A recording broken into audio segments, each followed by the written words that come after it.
Bonjour les incarnés, je suis le devin chinois blanc, bienvenue dans l'unité énergétique de l'humanité. Aujourd'hui, nous allons clore le cycle des 64 énergies, 64e portrait du livre des mutations, avec l'énergie 64 pas encore traversée, et Alfred Hitchcock, 1899-1980. Il est né en Angleterre et il est mort aux USA.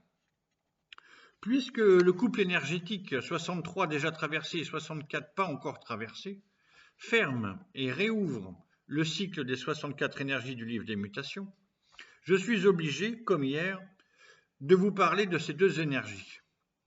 Donc le couple énergétique 63-64 sont tous les deux composés de l'eau et du feu. Donc là, il y en a un en haut, en bas, l'autre en bas, en haut. Et on va y revenir. Ils sont et aussi hexagrammes nucléaires et hexagrammes opposés, mais je ne vais pas partir dans cette explication-là, et je ne vais pas me servir de ces études-là, ça aurait pu. Ils sont, tandis que l'énergie 63 déjà traversée a ses traits corrects à la bonne place, on dit comme ça dans le jargon du Yiking,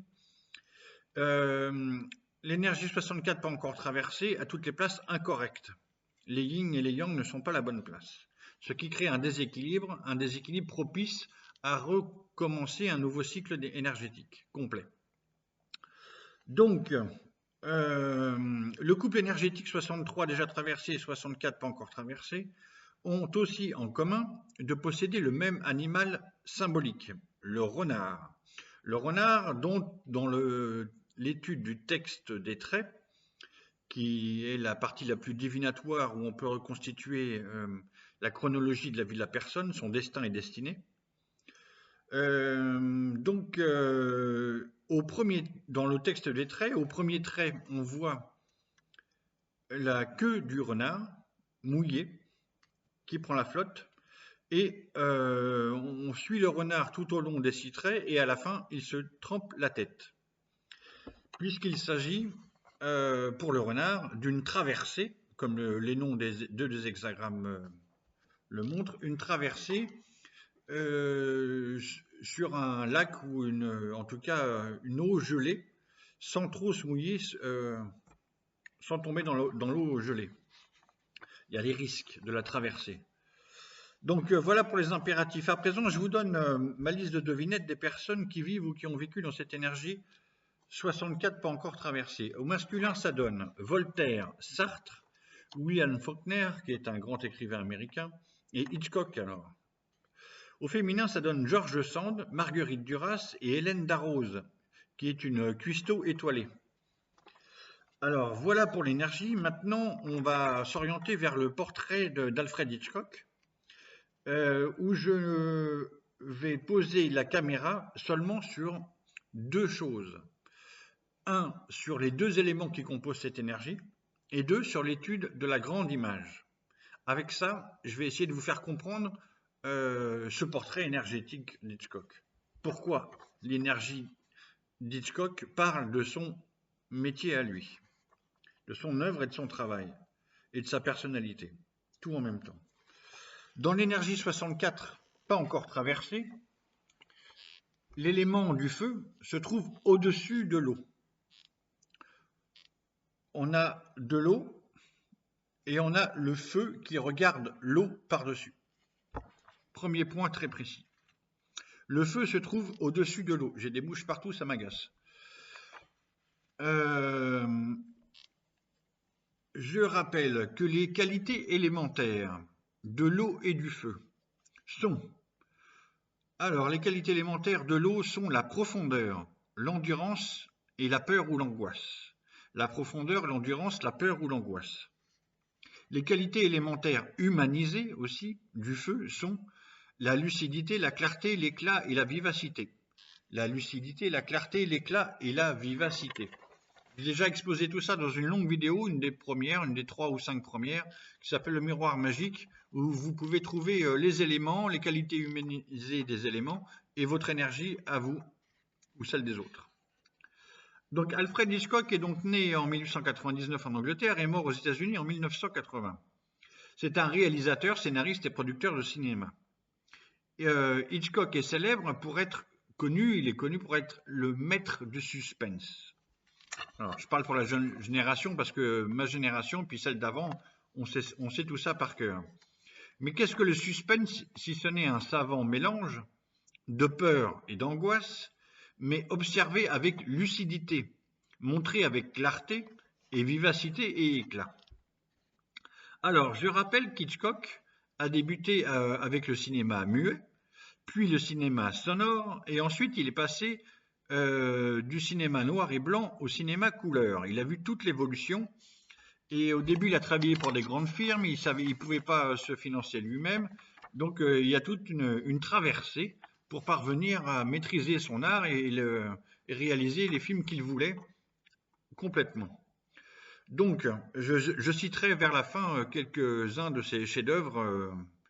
Le plus souvent, le spécialiste du suspense nous raconte une histoire angoissante, un drame, un thriller, le plus souvent avec un meurtre au départ de l'intrigue, et fréquemment avec un faux coupable, une erreur judiciaire ou une personne accusée à tort.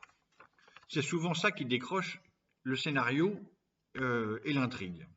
On l'aura donc compris que les ressorts du suspense du film d'Hitchcock ont pour origine les deux éléments, l'eau et le feu, qui composent son énergie, 64 pas encore traversée.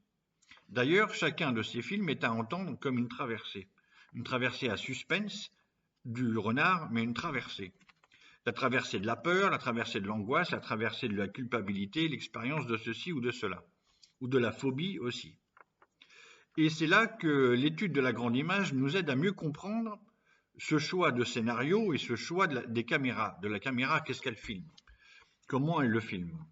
Parce que c'est aussi l'inventeur de plein de techniques, vu qu'il est dans l'histoire du cinéma qui se déroule en même temps que lui, il invente plein de plans qui n'existaient pas, des façons de filmer, des outils, etc. C'est aussi un créateur de cinéma. Alors, la grande image nous explique. L'être accompli ainsi, en étant attentif dans la différenciation des choses, demeure en place.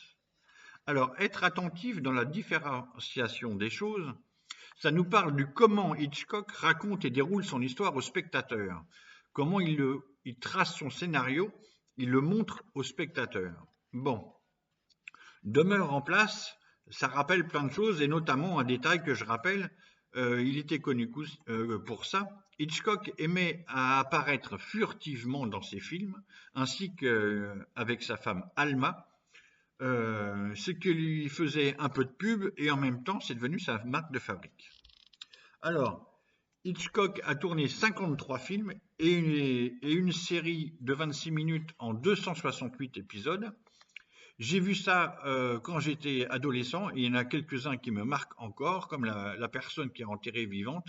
Il y a des angoisses comme ça, c'est incroyable, ça marque.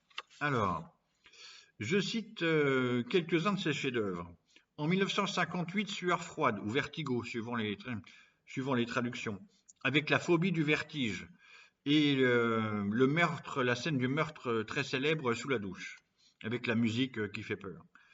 En 1954, Fenêtre sur cour avec Grace Kelly. En 1955, La main au collet avec Grace Kelly. En 1954, Le crime était presque parfait avec Grace Kelly. En 1948, La corde, son premier film en couleur. En 1963, Les oiseaux. Et en 1959, La mort aux trousses. Voilà.